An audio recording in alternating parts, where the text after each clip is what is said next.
جائے تو پھر موم بتی یہ کیا کچھ کام کر سکتی ہے؟ نہیں کر سکتی. لیکن چونکہ حکم ہے میں بہت دیر تک کوئی گفتگو نہیں کروں گا کیونکہ آپ بہت دیر سے سن رہے ہیں. تھوڑی دیر ایسی بات کر لیتے ہیں جس سے میری بھی اور آپ کی بھی آخرت کا کچھ فائدہ ہو جائے. صرف 2 حدیث پڑھنا چاہتا ہوں, 2 حدیثیں پڑھوں گا. اگر آپ کا ذوق سلامت رہا تو بات ہوگی. بہت اچھی محفل سجی ہے. اس منتظمین محفل کو اللہ اس کا صلہ دونوں جہان میں عطا فرمائے. اور ویسے یہ بنگال کی سرزمین پر حضور محدث اعظم ہند کی اس علاقے میں محنت ہے, ہمارے بزرگوں کی محنت ہے کہ آج یہ ہزاروں کی تعداد میں جو انسانوں کا کھاٹے مارتا ہوا سمندر ہے وہ یوں ہی جمع نہیں ہو جاتا, بلکہ ہمارے بزرگوں کے لگائے ہوئے پودے ہیں جس کو ہم پانی دینے کا شرف حاصل کر رہے ہیں. 2 حدیثیں پڑھنا ہے, ملا جلا کر کے پڑھوں گا. ایک حدیث بہنوں کے لیے, ایک حدیث بھائیوں کے لیے. دھیان سے سنیے گا. اور ایک حدیث میں ایسی پڑھنے جا رہا ہوں کہ یہ حدیث جس نے روایت کیا ہے وہ جلدی روایت کرنے والی ذات نہیں ہے. آپ نے اکثر حدیثیں حضرت ابو ہریرہ کی سنی ہوگی, آپ نے اکثر حدیثیں حضرت سیدنا عبداللہ ابن عباس کی سنی ہوگی, آپ نے اکثر حدیثیں عبداللہ ابن مسعود کی سنی ہوگی, آپ نے اکثر حدیثیں ام المومنین سیدہ عائشہ صدیقہ کی سنی ہوگی. لیکن آئیے ایک حدیث سنیے. اچھا راوی ایک بھی نہیں ہے, راوی 2 ہیں اور دونوں ایک ساتھ روایت کر رہے ہیں. اور راوی کون ہے سنو گے تو دل کی کلیاں مچل جائے گی, دل کی کلیاں کھل جائے گی. اللہ اکبر. وہ راویہ کون ہے جسے دنیا سیدہ, طیبہ, طاہرہ, عابدہ, زاہدہ, راقیہ, ساجدہ, نقیہ, تقیہ, زکیہ, ام ابیہا, عالمہ غیر معلمہ, بدعائے مصطفیٰ, ملکہ فردوس بری, خاتون جنت, خاتون قیامت, ام الحسنین, ام الائمہ, حضرت سیدہ طیبہ طاہرہ فاطمہ بنت محمد الرسول اللہ کے نام سے جانتی ہے. ہستی کون سی روایت کرنے والی؟ سیدہ کائنات فرماتی ہیں, مخدومہ کائنات فرماتی ہیں, ایک مرتبہ میرے بابا کی یاد آ رہی تھی. اللہ کے رسول علیہ السلام سے ملاقات کے لیے میں نے میرے سردار مولائے کائنات سید السادات خاتم الولایت فاتح خیبر سیدنا علی ابن ابو طالب سے کہا میرے سردار چلے, بابا کی بڑی یاد آ رہی ہے, آقا کی بڑی یاد آ رہی ہے. ہم دونوں نکلے اور نکلنے کے بعد بابا کے گھر گئے تو ہم نے بابا کو کس حالت میں پایا. اللہ اکبر. محسوس کرنے والے محسوس کریں, بہنوں کی بھائیوں کی سب کی خاص توجہ. اللہ اکبر. سیدہ کائنات فرماتی ہے جب ہم بابا کے گھر گئے تو ہم نے بابا کو اس حال میں پایا کہ اللہ کے رسول اس طریقے سے اپنے دونوں گھٹنوں پر ہاتھ رکھ کر کے, اللہ اکبر توجہ کریں اگر آپ کو نظر آ رہا ہے, اللہ اللہ, آقا نے دونوں گھٹنوں کو اس طریقے سے ہاتھوں سے جوڑ رکھا ہے اور دونوں گھٹنوں پہ سر رکھا ہے اور سر رکھ کر کے موٹے موٹے آنسوؤں سے رو رہے ہیں. اللہ اکبر. یہ بیٹھنے کی کیفیت دیکھیں. انسان اس وقت اس کیفیت میں بیٹھتا ہے جب وہ بڑا غمگین ہوتا ہے, اس کو کچھ ٹکڑا یاد آتا ہے, اس کو کوئی تکلیف یاد آتی ہے. اللہ اکبر. ذرا دیکھیں تو صحیح. اللہ اللہ. جس کے صدقے میں کائنات کی خوشیاں ملتی ہے, جس کے صدقے میں کائنات کو خوشیاں ملتی ہے, بلکہ جس کے صدقے میں خوشی کا وجود ہے, جس کے صدقے میں خوشیاں پیدا کی گئی ہے. آدم کو خوشیاں ملی ہے, جس کے صدقے میں نوح کو خوشیاں ملی ہے, جس کے صدقے میں داؤد کو خوشیاں ملی ہے, جس کے صدقے میں ایوب کو خوشیاں ملی ہے, جس کے صدقے میں یوسف کو خوشیاں ملی ہے, جس کے صدقے میں ابراہیم کو خوشیاں ملی ہے, جس کے صدقے میں بلکہ خوشیوں کی سوغات جس کے نالین کی خیرات ہے. میرے امام کہتے ہیں ان کے نثار کوئی کیسے ہی رنج میں ہو, ان کے نثار کوئی کیسے ہی رنج میں ہو, جب یاد آ گئے ہیں سب غم بھلا دیے ہیں. اللہ اکبر. ہر خوشی ان کی نالین کا صدقہ ہے. لیکن آج ہوا کیا ہے؟ سیدہ کائنات بیان کر رہی ہے آج ہوا کیا ہے؟ رسول اللہ گھٹنوں میں سر رکھ کر کے رو رہے ہیں۔ میرے بھائی محمد علی فیضی آج کلام پڑھ رہے تھے، بڑا خوبصورت سا کلام، حضور آپ کو دیکھنا چاہتا ہوں۔ اللہ اکبر، کتنی خوبصورت وہ آنکھیں ہیں جو مصطفیٰ جان رحمت کو دیکھتی ہیں، جو مصطفیٰ جان رحمت کو تکتی ہے، جو مصطفیٰ جان رحمت کا دیدار کرتی ہے۔ اللہ اکبر، خدا کرے یہ مکھڑا، خدا کرے یہ جملہ، خدا کرے یہ مصرع حضور کی بارگاہ میں مقبول ہو جائے اور کبھی پردہ اٹھے اور ہمیں دیدار نصیب ہو جائے۔ یاد رکھنا یہ پڑھنا رسمی نہیں ہے، اگر آج بھی کوئی دل سے کہے حضور آپ کو دیکھنا چاہتا ہوں تو محفل سے اٹھے گا بعد میں، پہلے یار کا دیدار نصیب ہو جائے گا۔ اللہ اکبر، آپ سمجھتے کیا ہیں؟ کچھ لوگ ایسے بھی آپ کی محفل میں ہوتے ہیں، ادھر پڑھا جاتا ہے، ان کے جسم یہاں موجود ہوتے ہیں اور ان کی حاضری بیٹھے بیٹھے وہاں ہو جاتی ہے۔ اللہ اکبر، اور وہی لوگ اس جلسے کی کامیابی کا سبب ہوتے ہیں۔ بھائی کفیل کہتے ہیں کہ ہمارے آنے سے کامیابی ہوتی نہیں، اس مجمع میں ایسے بھی قلندر بیٹھے ہوئے ہیں جن کے آنسو پوری محفل کی ضمانت، مقبولیت کی ضمانت ہو جاتے ہیں۔ اللہ اکبر، لیکن دھیان سے سنو اللہ والو، اللہ اکبر، سیدہ کائنات فرما رہی ہے حضور گھٹنوں میں سر رکھ کر رو رہے ہیں۔ حضور کے درد کو محسوس تو کرو، حضور کے عشق میں تڑپنے والوں، حضور کے عشق میں مچلنے والوں، ابھی مچل مچل کر ناک پڑ رہے تھے، مجھے تمہارے مقدر پہ رشک آ رہا تھا، کتنے خوش نصیب ہو، اللہ نے اپنے محبوب کی محبت تمہیں دی ہے، حضور کا عشق تمہیں دیا ہے، حضور کی محبت تمہیں عطا کی ہے، لیکن حضور کے درد کو محسوس کر لو، اس لیے کہ وہ محب کیسا ہے جو اپنے محبوب کے درد کو نہ سمجھ سکے، وہ محب کیسا ہے جو اپنے محبوب کی تکلیف کو نہ سمجھ سکے۔ آؤ حضور کیوں رو رہے ہیں، حضور کے رونے کی وجہ کیا ہے اور وہ بھی کیفیت کیا ہے؟ گھٹنوں میں سر ہے اور سر رکھ کر کے اس طرح رو رہے ہیں کہ آنسوؤں سے داڑھی شریف تر ہو گئی ہے۔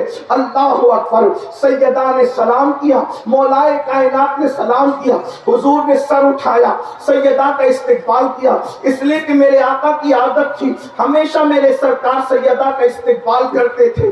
یہ بات بھی کہہ دوں بنگال والوں، اللہ اکبر، ایک ہی ہستی ہے جس کے لیے حضور بار بار سر و قد کھڑے ہوتے ہیں، وہ کوئی اور نہیں ہے، وہ صرف حسنین کی امی ہے جس کے لیے کونین کا مالک سید الانبیاء، سید المعصومین، سید الانبیاء، سید المعصومین سر و قد اٹھ کر کے کھڑے ہوتے ہیں۔ غور تو کیجئے، اتنے غم کی کیفیت میں بھی، حالانکہ ہمارے حضور غمگین نہیں، حضور علیہ السلام کے صدقے میں غم دور ہوتے ہیں، لیکن اس کیفیت میں بھی حضور اٹھ کر کے کھڑے ہوئے، سیدہ کو بوسے دیے۔ اللہ اکبر، سیدہ نے تڑپ کر کہا بابا کون سی چیز آپ کو رلا رہی ہے، کس وجہ سے آپ رو رہے ہیں؟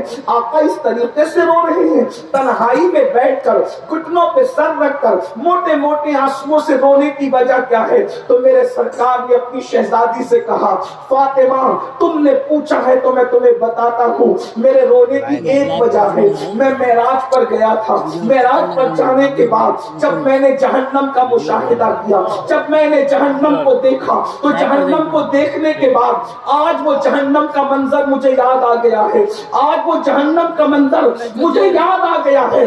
فاطمہ اسی منظر کو یاد کر کے میں رو رہا ہوں، میرے رونے کی وجہ یہی ہے کہ میں سوچتا ہوں کہ جو عذاب میں نے جہنم کا مشاہدہ کرتے وقت اپنی امت کے حوالے سے دیکھا ہے، میری امت اس کو کیسے سہ سکے گی، میری امت اس کو کیسے برداشت کر سکے گی؟ میں بطور مفہوم یہ بات پڑھ رہا ہوں۔ اللہ اکبر، تمہارے میرے رسول جہنم کے اندر امت پر ہوتے ہوئے عذاب کو دیکھ کر کے رو رہے ہیں۔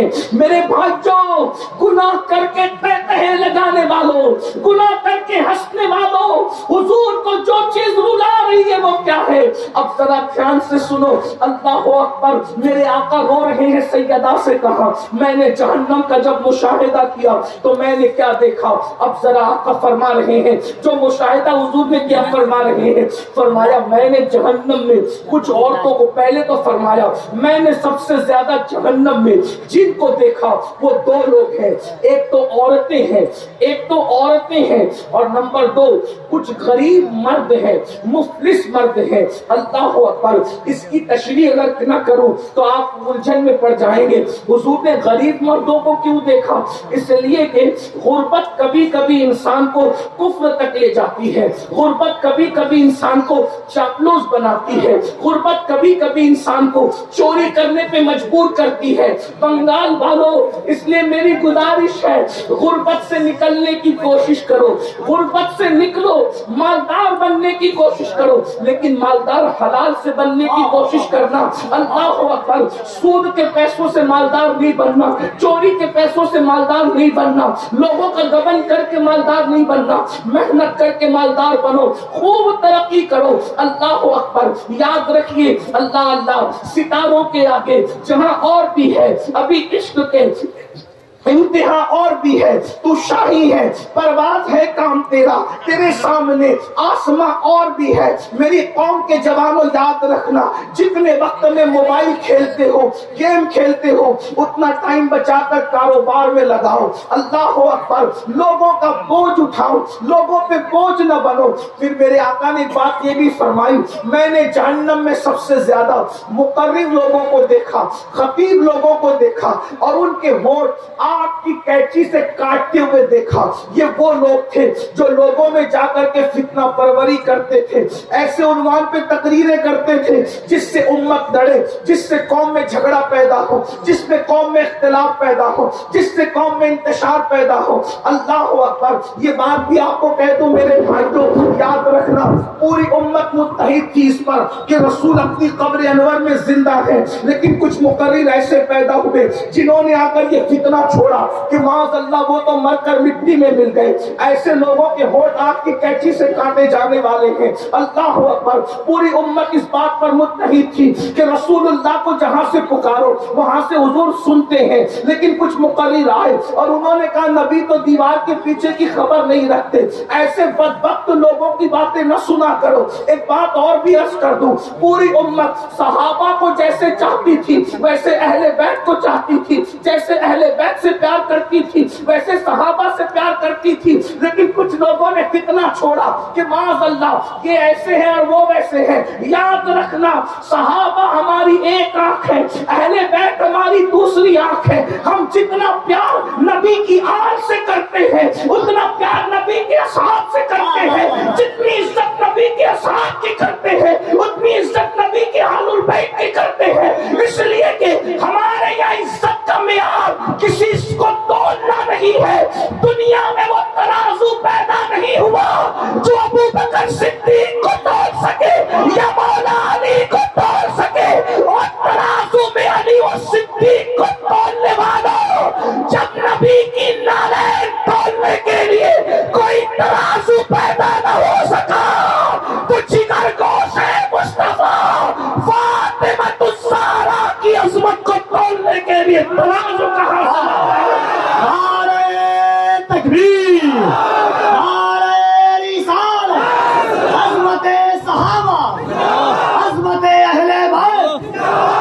ایسے لوگوں کو نہ بلاؤ، ایسی لوگوں کی محفل میں نہ جاؤ جو تمہارے درمیان آ کر کے فتنہ خوری کرتے ہیں، کیونکہ ان کے ہوٹ بھی آپ کی کینچی سے کاٹے جانے والے ہیں۔ میں نہیں کہہ رہا، حضور علیہ السلام نے فرمایا، اس لیے بڑا احتیاط کا پہلو رکھے اور اپنے بزرگوں کے نقش قدم پر رہے۔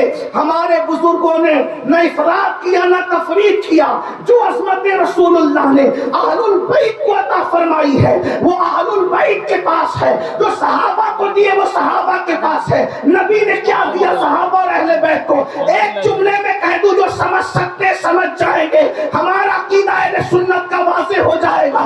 خلافت الگ ترتیب، فضیلت الگ ترتیب، اہل البیت کی عظمت ہے اپنی جگہ۔ اللہ اکبر، بس اتنا سمجھ لو کہ اللہ اکبر، صحابہ اور اہل بیت کا فرق کیا ہے؟ صحابی وہ ہے ابو بکر صدیق کی شکل میں جس کے کندھوں پہ نبی بیٹھتے ہیں۔ توجہ فرمائے، اگر جملہ دل میں اتر جائے تو دعا دینا۔ صحابی وہ ہے، صحابی وہ ہے جو نبی کو کندھوں پہ اٹھاتا ہے، اور اہل البیت وہ اپنے کندھوں پر اٹھاتے ہیں۔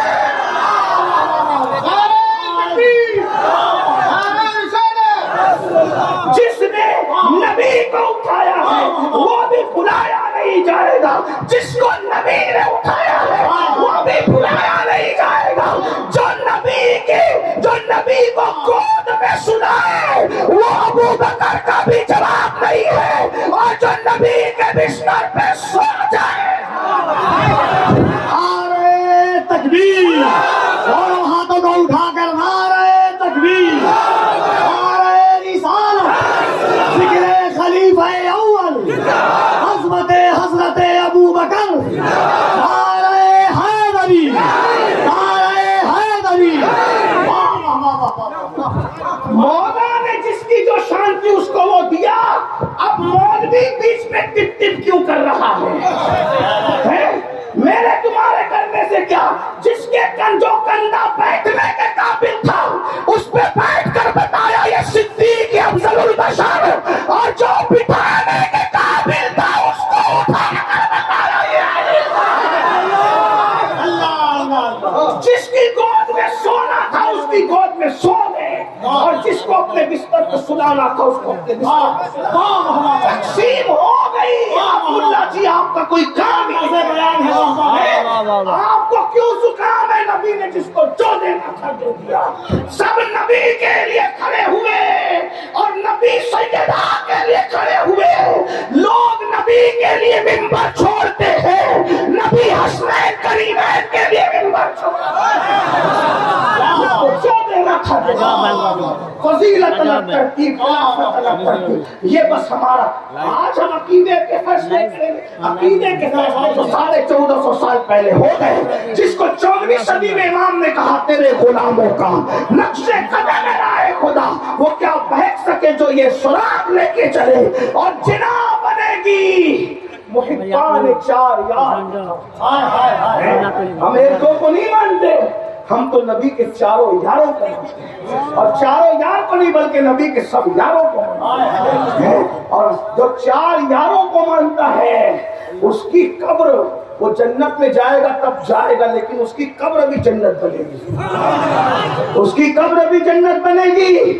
ایک جملے پر میں بنگال والوں کو نہیں کہوں گا کہ بولو سبحان اللہ، یہ جملہ اتنا قیمتی ہے کہ ایک سنی کی قبر جنت بنے گی، اس پر اگر سنی نہ بولے گا تو کون بولے گا؟ ہماری قبر جنت کے باغوں میں سے باغ بنے گی انشاءاللہ۔ امام کہتے جنا بنے گی محبان چار یار کی قبر، جو اپنے سینوں میں یہ چار باغ لے کے چلے۔ تو حضور علیہ السلام نے بہت کچھ دیکھا، لیکن جو دیکھا میں آپ کے سامنے پیش کر رہا ہوں۔ آقا فرماتے ہیں میں نے دیکھا جہنم کے اندر عورتیں کثرت سے ہیں، غریب مرد ہیں، مقرر لوگ ہیں، علم والے لوگ ہیں جو عمل نہیں کرتے تھے، جن کے بارے میں قرآن کہتا ہے لما تقولون ما لا تفعلون۔ اس سے زیادہ میں کیا کہوں؟ اللہ اکبر۔ پوری رات لوگوں کو کہا نماز پڑھو، فجر میں خود سو رہا ہے، ہونٹ کینچی سے کٹنے ہیں، اللہ اکبر، خدا اپنی پناہ میں رکھے۔ لوگ کہتے بہت آسان ہے مقرر ہونا، میں نے کہا بہت مشکل ہے مقرر ہونا، اس لیے کہ اللہ اکبر، پبلک والا مقرر ہونا آسان ہے، اللہ والا مقرر ہونا بہت مشکل ہے، اور اللہ ہمیں اللہ والا بنائے، اس لیے کہ یہ دنیا ہے، یہ دنیا تو بھول جاتی ہے۔ 4 مہینے اگر مقرر صاحب بیمار رہے لوگ اس کا نام بھی بھول جاتے ہیں۔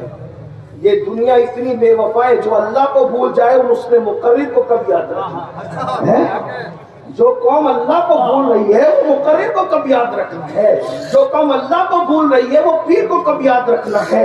جو قوم اللہ کو بھول رہی ہے وہ ناطقہ کو کب یاد رکھنا ہے؟ اس لیے ہمیں چاہیے کہ ان کی فکر کرنے کی بجائے اس کی فکر کرے، یار کو راضی کر لے۔ جو پیا کو بھائے اختر وہ سہانا راگ ہے، جو پیا کو بھائے اختر وہ سہانا راگ ہے، جس سے ناخوش ہے پیا وہ راگنی اچھی نہیں۔ اور آپ کو بھی کہتا ہوں اللہ کو راضی کرنے کی کوشش کرو، اس لیے کہ دنیا میں بھول جانا یار راضی ہے تو سکون سے سوئیں گے، کوئی آئے یا نہ آئے قبر جنت کے باغوں میں سے بات بنے گی۔ اور ایک بات بتاؤں، کوئی آئے یا نہ آئے، جس کے عشق میں وفا کیا تھا وہ مصطفیٰ جان رحمت ضرور تشریف لائیں گے۔